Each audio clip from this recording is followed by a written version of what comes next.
Ladies and gentlemen, it's DOREEN'S African Experiences, and we have a construction video, and we are filming from Duna General Hardware. It's in Nagalama, sorry, it's in Nachifuma. Nachifuma is after Nagalama, Mukono district, and these are the most clear directions you can get from me. That road comes from Nachifuma as well as Gayaza Road. And this road comes, if you turn around to this side, this comes from Kayunga side. And these guys are literally in the heart of Nachifuma, and they have a very nice hideaway. We've been shooting for a long time about this, and this is for directions. Now let me go and appear right in front of you and explain to you what we are doing here today at Duna General Hardware.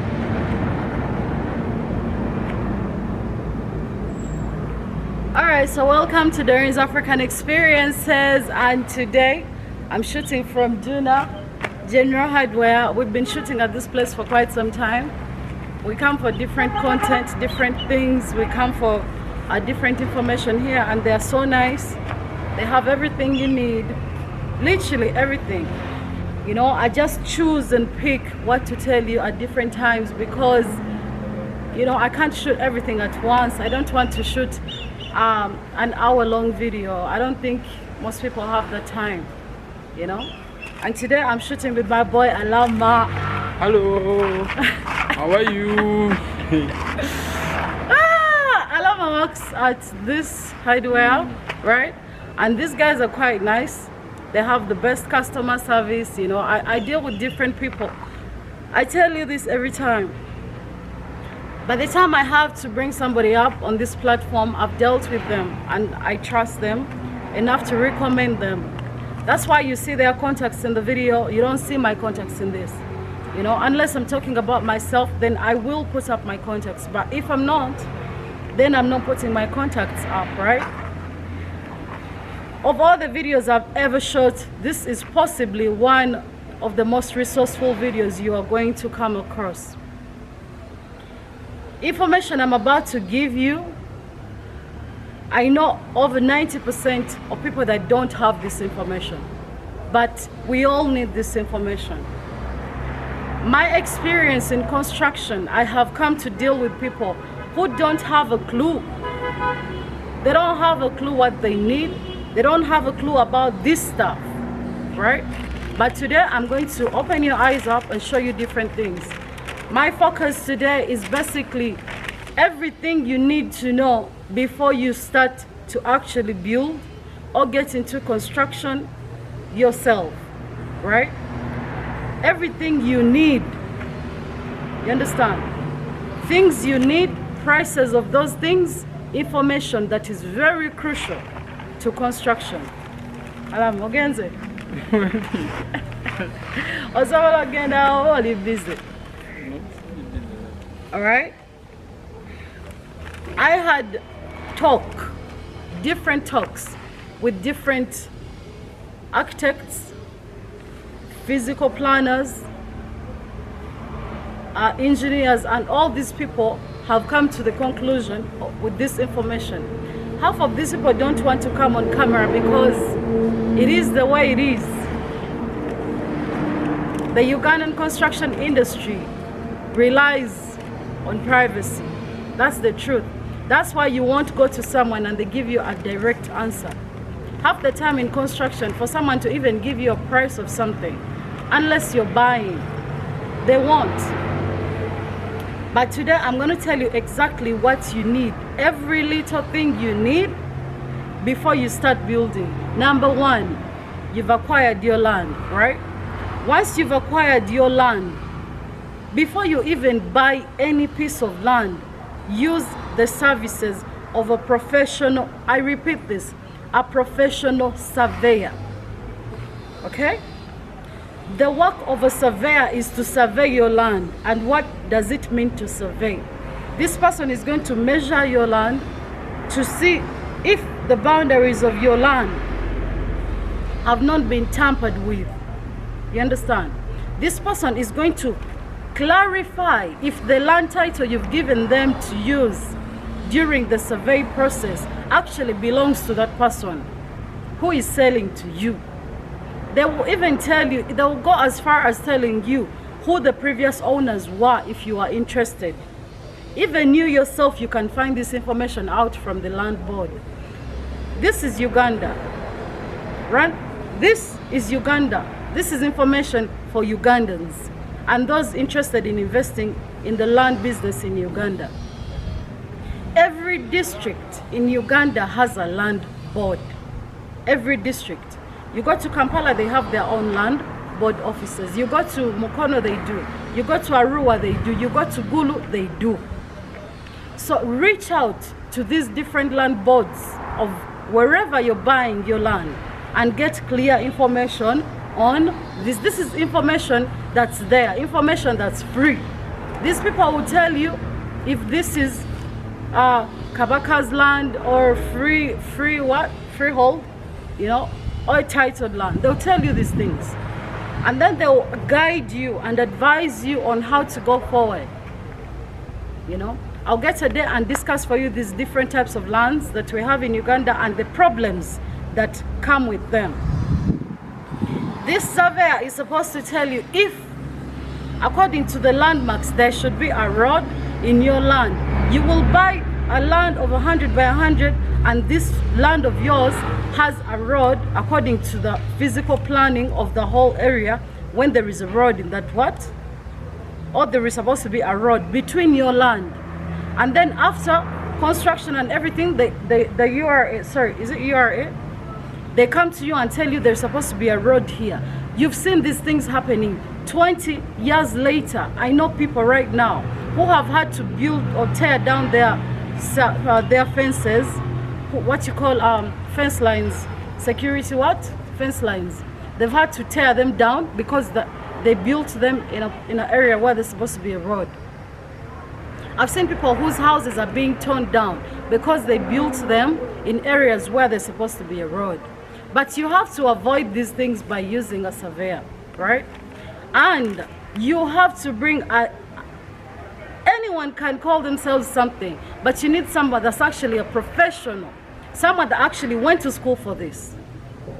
Yes, we say and people say school is not important, but in some aspects, school is very important because this information, anyone can come and give it to you, but you need someone that actually has the actual knowledge in relation to your area, in relation to the land laws, in relation to everything to do with land, to come and give you this information. Okay? You need, according to this gentleman, he told me, okay, you need a professional architect to go with you to your land. And this person is going to, you give this person an idea of what you want. Half the people that's doing construction right now don't even know what they want to build.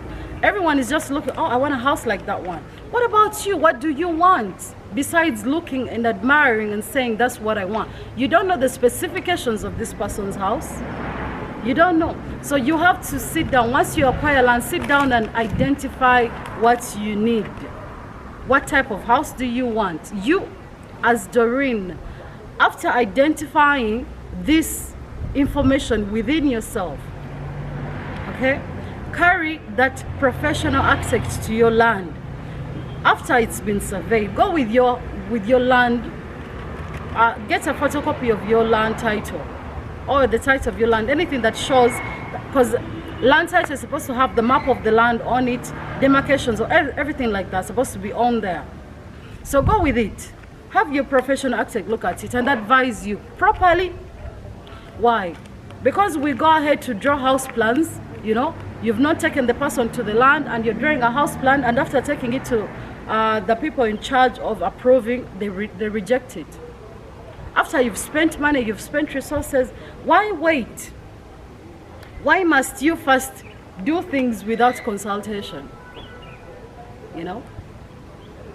Get a professional architect, go to your land, have them look at it, give them an idea of what you want. You don't have to be a planner. You just have to have a doodle, you know? Doodle something down and say, this is what I want. I want a house, I want a big bedroom. You don't even have to have the mathematics. Remember, construction is a mathematics game. The math does not lie. You can literally sit down and calculate everything, and you know how much it will cost you before you even engage in it. Use this information the way you want. Go to the land with an architect, a professional. I repeat, a professional architect. Look at the land, let them assess the land, let them advise you, okay? Have an idea. Say, I want my compound to be like this. I want to maybe plant some food behind my house. You know, just have an idea. And then this person is going to pick your idea and put it on paper for you. Then show you, is this something like this? You want something like this? And then you say, no, that garden behind, we've left very little space. Let's increase it. Because I want to be able to plant this and this and this and that. Or I want to build boys' quarters at the back. I want to build my boys' quarters at the front. You understand? Or I want to build another property sideways. This is an idea you have in your head. You already know what you want. Give this information to that person, and this person is going to come up with what we call a house plan. A house plan is basically a combination of ideas. You understand? Then, after having this person draw for you the house plan, this is way before you even go to build. Don't buy cement before you even have a house plan. But you can go to a hardware, a reputable hardware, and make deposits of these different materials. Remember, prices in construction keep going up. When you go to this hardware and pay for your cement in 2022, when the price is still low, it doesn't matter if you're going to pick it in 2023. They will not ask you for more money. That's what a professional hardware is supposed to do. You understand? But you can have courtesy and say the difference in money is a lot. Let me top up a percentage so that you don't inconvenience me. You understand? That's also another trick before you go into construction.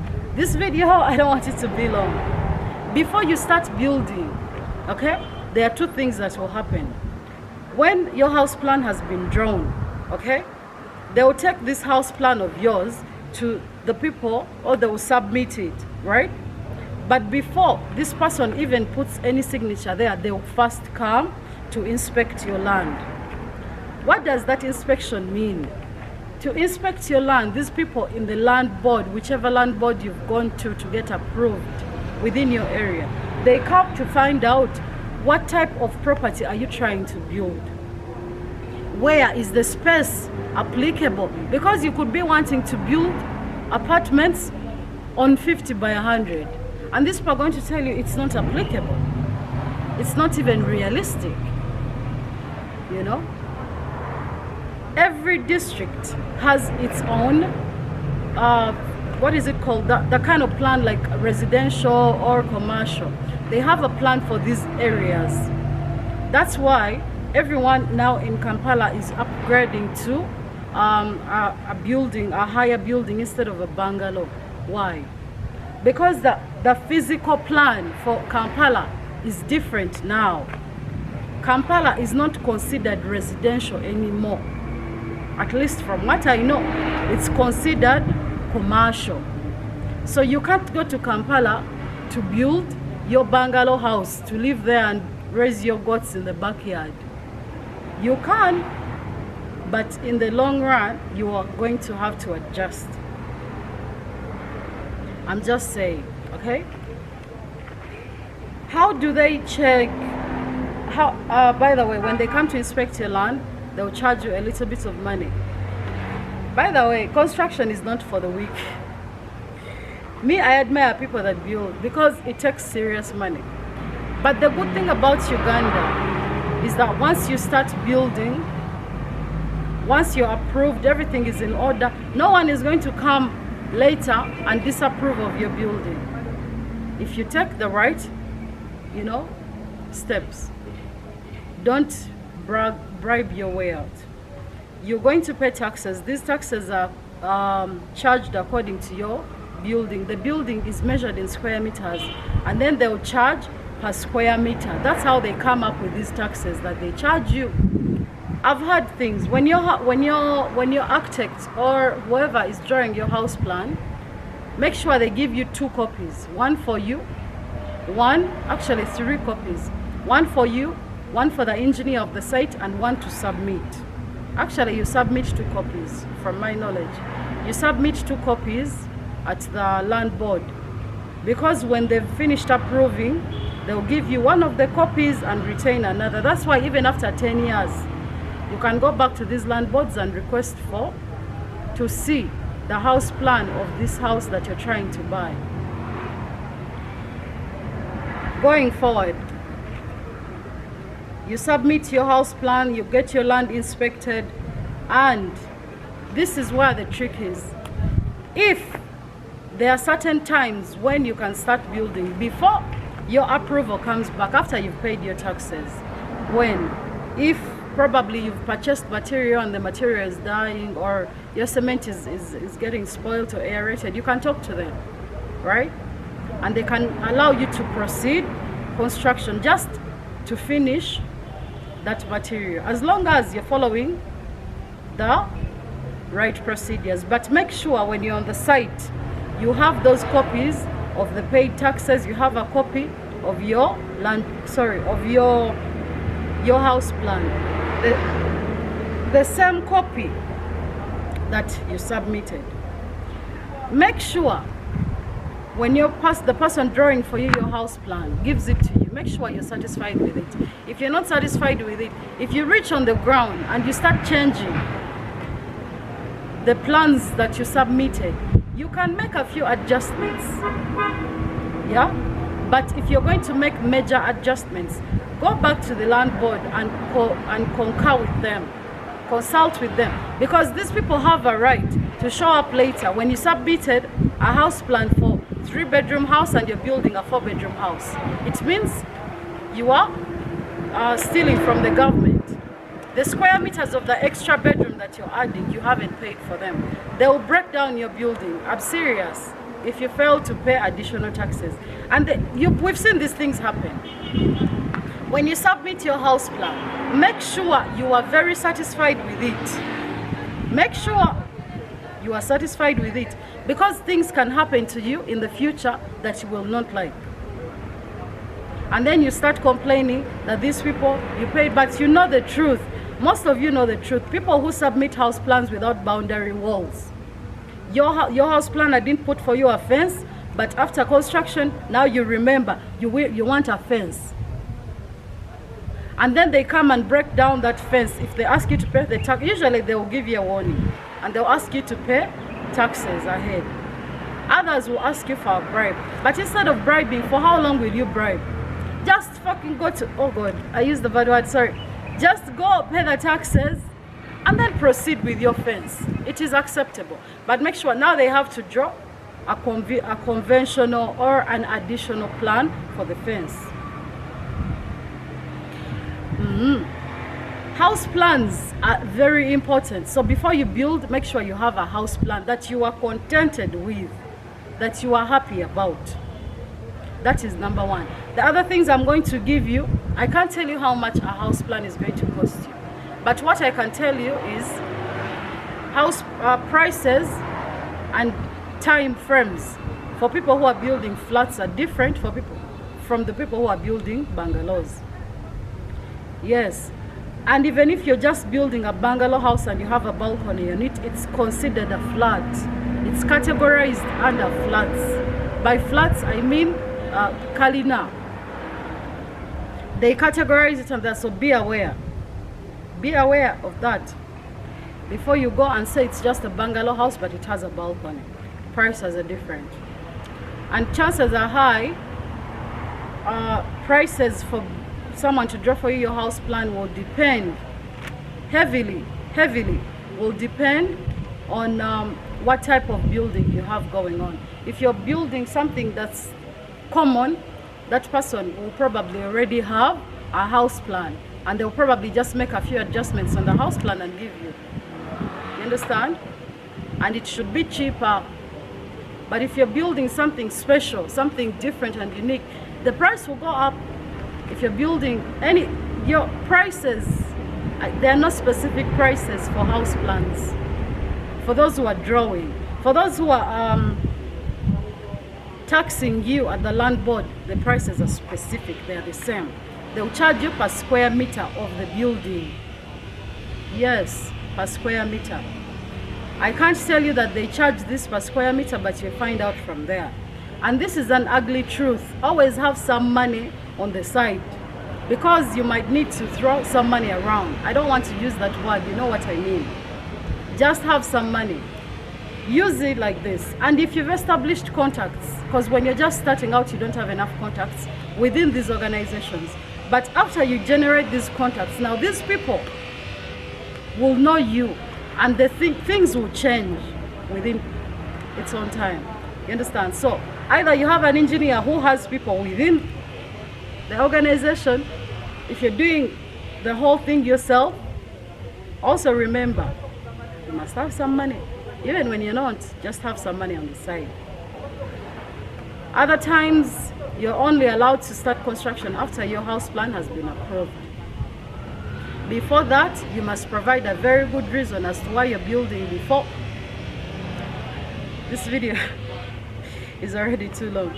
And then now I'm going to give you different things you need, and I'm going to give you reasons why you need them besides the house plan. I had to spend so much time on that because we have so many people who build houses and they don't even have house plans. This was possible years ago, but we are living in a new era.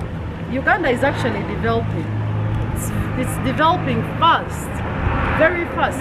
And because of that, a lot of things are now being noticed. If you're going to build your one-bedroom house somewhere, hey, you can go ahead without, you know. People, please, before you build, have a toilet on site. Especially when you don't have, especially when you're far out there, you know. You are going to make people sick. First, put a toilet on site, and then you proceed with construction. Now, let me get into the other things that you need before you start construction, okay? But please, a toilet is very important, very, very important. If you don't have a road, establish a road on your site, you know? Establish it, use the guidelines that whoever your engineers will give you, or the land board, because they'll tell you there are specific meters to the road, and things have changed now. The roads are now bigger. They no longer allow those small roads. So follow the instructions as given to you. Let's get into the details of the different things that you need, and I'll tell you why you need them. And okay, this video is my friend here is going to assist us. Before you start construction, first of all, you need a spade. There are two types of spades.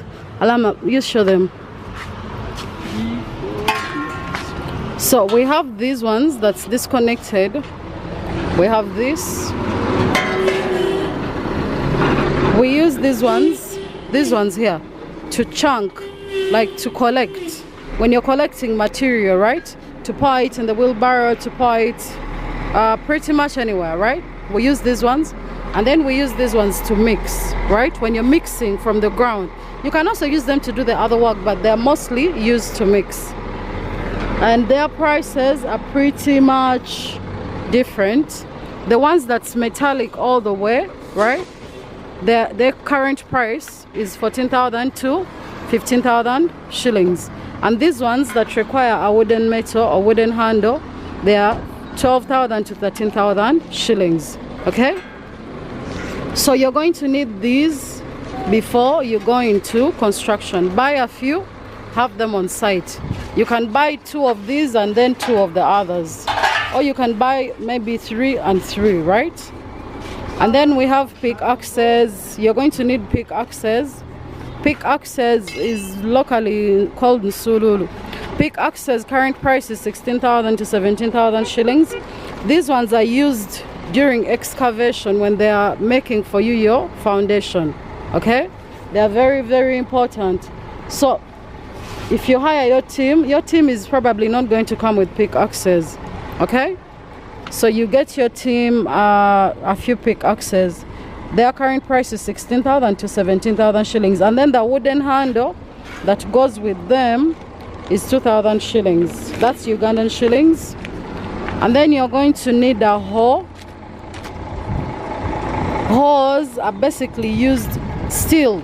They use them in excavating, and they also use them in mixing, okay? Because there are some points of mixing where the spade is not going to help, especially when you're throwing back sand and channeling it back and forth. All right, so you can, it depends on how big your team is and how big your project is to buy for quantity, right? But these are the things you need. You're gonna need a hoe, and hoes, current price for hoes is 9,500. That's for wholesale price, and then retail price is 10,000 shillings, right? And that the handle still maintains at 2,000 shillings. Yeah, the handle is 2,000 shillings, but you can also design your own handle. All right, now let's move on to other things that you need before you construct. Where are the pangas? And then we have different pangas. Pangas are basically used when you're cutting. You see, when you're sitting your house, that's like Oktuze nyumba. After getting it from the house plan to put it on the ground, you need wood, small wood for that. I'll zoom in and show you the wood. That wood costs about 4,000 to 5,000 shillings a piece. That same wood, you're going to reach some angles like bathrooms and stuff where you need to split them in the middle, right? In order for, you guys know what to do. Just know you need pangas, okay? They use them to split that wood because it's very small, but you still need to split it. Now pangas current prices are basically 6,000 to 7,000 shillings. And then, thank you.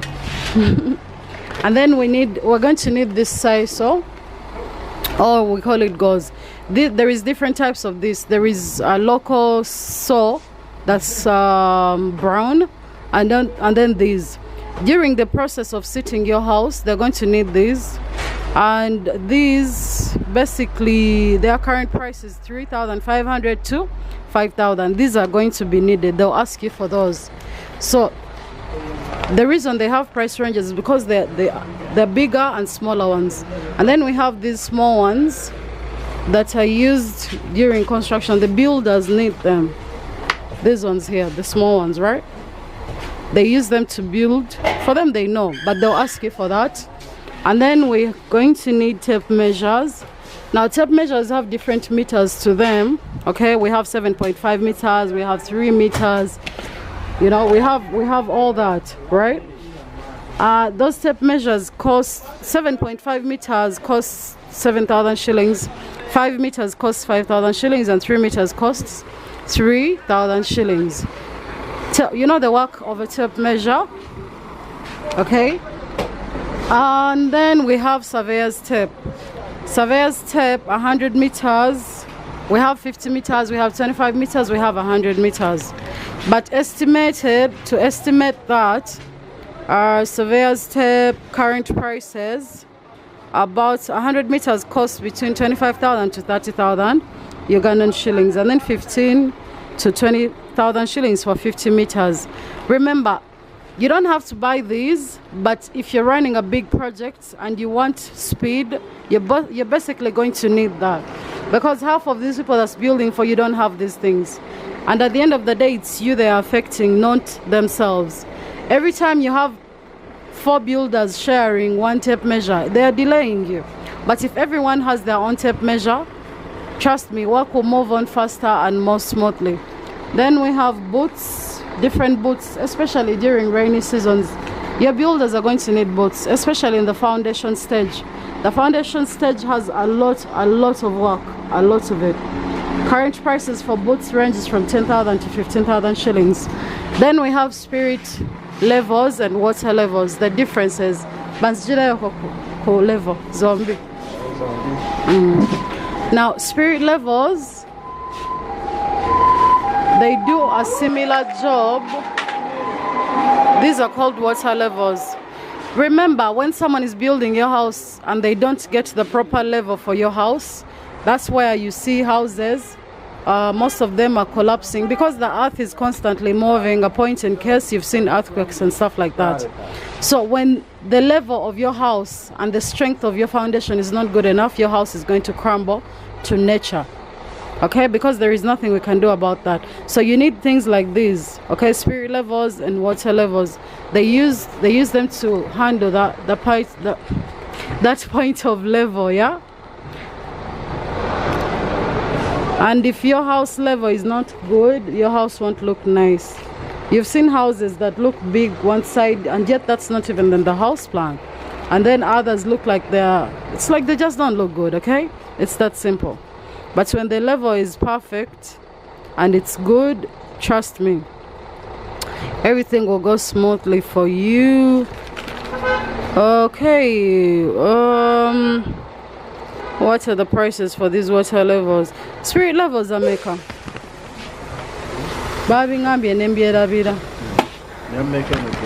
Spirit levels. Yakanana. So we have different feet. We have 1.5 feet to 7 feet. And the price ranges altogether to the highest, because you can even have up to 50, because I have a spirit level that's way taller than me and I'm tall. So basically the basic prices are 7,000 shillings to 25,000 shillings. That's from 1.5 feet to 7 feet. Remember, for every part you're constructing, it requires a different size of spirit level. You can't be getting a spirit level to fit in a small corner that you're trying to build, like those with small bathroom windows and stuff to get level. You need something small. So different levels go for different wall heights or lengths. Okay? And then we have bossos. You definitely need maybe 2, 3, or I don't know, bossos. Bossos is sold separately. These are most applicable. I would only recommend these. Those ones are good for wood, but they're even then they're not commonly used, so these are perfect. These, remember, bossos are sold separate from the blades. So if someone asks you for money to buy a bosso, you must also give them money to buy a blade. They're not robbing you.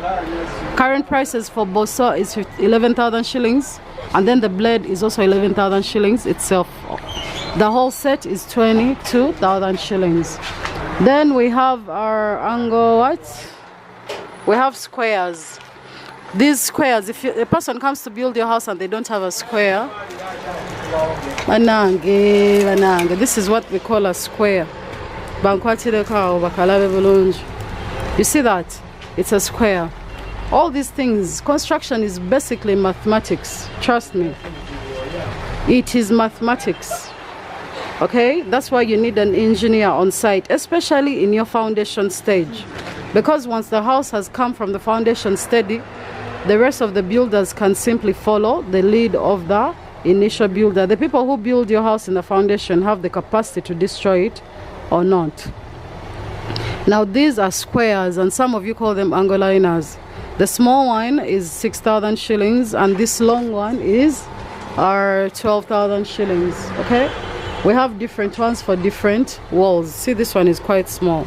Okay, in other countries they sell a complete square, but that's mostly used during roofing. Like a square, the one that is complete sideways as well, that one is used during roofing, but these are the proper ones for construction. Okay, before we make the video too long, oh god. And then we have trowels. Trowels are locally called miko or muiko. Bampeko kamukakao. Those, they have different sizes. Okay, to avoid delay, always have at least 2 on site. They cost between 3,500 to 6,000 shillings, depending on which size. Okay, and also their sizes, because you can't buy this one for construction, really, it's too small. So you either get medium or big. All right, what else are we not talking about? We have these construction helmets. You see those? If you're constructing a flat, please buy those for your people if they don't have them. Zameka, more helmets. You're 25 in. Omwana omuntu. Ngani na sente nagula helmets mpitirivu zalagawa. 25k banayi. That's 25,000 shillings. And then we have these axle blades. Axle blades in the foundation, you probably, if you're constructing a flat, you need some metal in. You need some axle blades. Axle blades are sold separate from the blades. All right, here's a maker. Nabi wandi say way. The regular ones are banai. Axle blades are maker wadi. Sijukira je nabi wandis. No yanyeri ya kanana frame. I take a blade. Kame. I take a yoga mikanya nako. Kakanana. I take no. Nako. Yeah. All right. So they are sold separate from the blades. The blade itself is 4,000 shillings, and then the mother for the blade or the head or something where you attach it. They have different types. There is this type that's modern, and then there is regular ones. All right. Each of them is 8,000 shillings. You need some hammers on site. I would advise for you to get these hammers, pipe hammers, because they do a lot of work. They do a lot of work. Because when your guys are trying to get the nails out, right, to recycle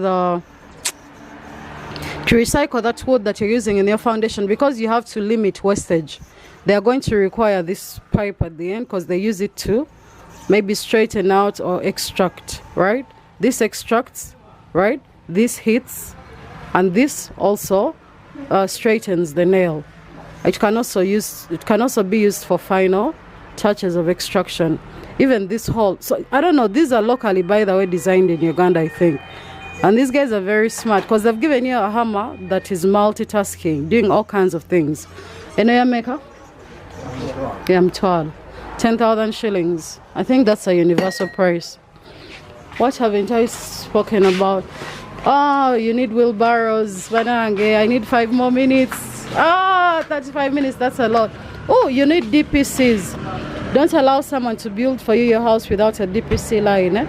Those bricks, after your foundation comes up, the brick lining, all of it needs DPC. Yeah, I don't know how to show you that. And these are some of the poles I was referring to that you might need to sit your house. So prepare money for that. And another piece of advice, when you're building, make sure you have money in stages. If you can afford to build from beginning to start, go ahead. But if you can't, please make sure you have complete money, enough to raise your foundation at least. And then you can look for more money. Be like that. Just calculate your things and look for money in stages. When it comes to wheelbarrows, these are weaker. Current prices for wheelbarrows is 110 to 120,000 shillings. And then Reliance, these are different companies. Reliance is 127 to 130, okay? When you buy your wheelbarrows, my only piece of advice is get some metal. Get white tens, right? When you get your white tens, take it to a fabricator to reinforce them. It doesn't matter how good it is, just reinforce them, okay, behind, for longevity. The other thing that you can do is you can switch the tire. If the place where you're building has a lot of mud, just switch the tire. Some people will buy a motorbike like that. See that tire? They'll buy that kind of tire and replace it with this. Now that is called a monster wheelbarrow. That shit will work for life. You need water storage. You need these small tanks to store water, at least 2 of them.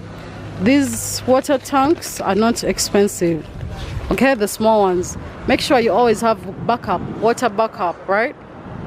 Water backup is very, very, very important. Emma, you said how much are these? 65 to 70,000 shillings. The tanks, these are not big, but they can store some water for you on site. Because we have water issues in Uganda, in the sense that water can be there in the morning and it's not there in the evening, or you can be lucky and you have it the whole day, and other times it's different, okay? We have gloves. You can buy your guys gloves, especially at the point, the guys who are mixing your mixers, you need to give them gloves because cement burns. Gloves, current prices are between 5,000 to 10,000.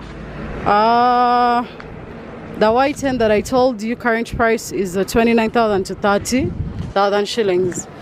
As a habit now, I must always remind you the current prices of cement in every video. Currently, cement prices have kind of come down and they are friendly. SEM 2 is 33,000 to 36,000 shillings, and then SEM 4 is 31,500 to 32,000 shillings. Which one of those is SEM 2 and which one is SEM 4? SEM 2, the other one. The second one? That one, SEM 4. SEM 4 is SEM the 1. red one. Yeah, the red one is SEM 4. So when you go to buy cement and you see the red one, it's called SEM 4. Because some of you are asking me, what's the difference? See, SEM 4, and then the green one is SEM 2. I'll bet 2,000. One. The price for SEM 2 is similar to Simba. Now you know everything you need to know about what you need before you go ahead to build. Once you've, and the other thing, you need to find space for your guys to sleep, and you also have to find someone to come and cook for them on site. If they insist on cooking for themselves, it's cheaper for you to buy that food and stock it there. But if you're going to give them food every day, you are going to suffer. So secure that. And if you're hiring these people on contract base, then they feed themselves. But if you're paying them daily, you're feeding them. You're housing them and feeding them, especially if they stay very far from where you're building.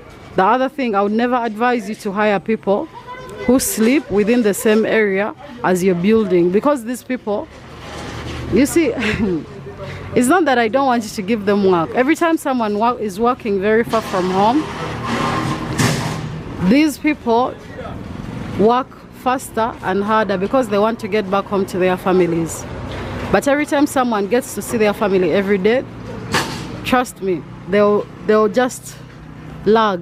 They'll just slow down. They'll slow you down process-wise. Okay? What else? What else haven't I talked about, Emma? Say hi to Emma. You remember Emma? I think I've given you everything. That's everything you need to have in order before you engage in construction. Okay? Thanks for watching my channel. I appreciate you guys. I'll tag this place contact at the beginning of the video. You'll be able to see it.